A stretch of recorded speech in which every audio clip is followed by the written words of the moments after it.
கடவுளை நம் உள்ளத்தோடும் ஆன்மாவோடும் மனதோடும் ஆற்றலோடும் முழுவதுமாக அன்பு செய்ய வேண்டும்.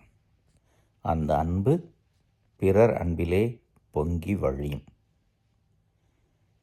நம்முடைய உணர்வுகள் அதான் நம்மை பல சமயங்களிலே அலைக்கழிக்கும். உணர்வுகளிலே தான் நாம் பிரித்தும் நிற்போம். கொஞ்சம் அன்பு செய்கிறேன், கொஞ்சம் வெறுக்கிறேன், கொஞ்சம் பிடிக்கிறது, கொஞ்சம் பிடிக்கவில்லை. முழுவதுமாக அன்பு செய்ய உணர்வை பயன்படுத்தி கொள்ள வேண்டும். அதை கடவுள் அன்பாக இருக்க வேண்டும்.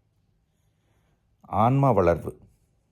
நம்முடைய ஆன்மாவிலே கடவுளுக்கு எதிரானது எது? அதையெல்லாம் விட்டுவிட்டு கடவுளை அன்பு செய்வதில் எது? அதிலே முழு கவனம் செலுத்த வேண்டும்.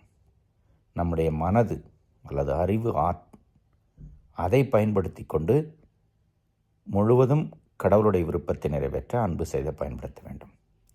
கடைசியாக ஆற்றல், முழு ஆற்றல், நம்முடைய பலம்.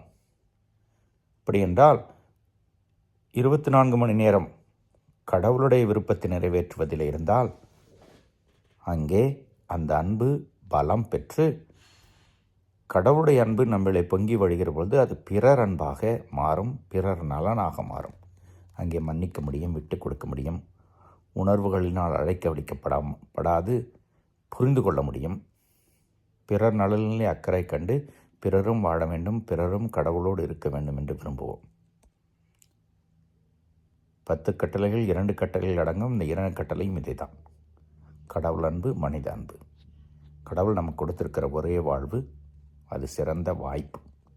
பயன்படுத்தி கொள்வோம். முழுவதுமாக கடவுளுக்காக இருப்போம். இறைவன் என்றும் வாழ்த்து பெறுவாராக.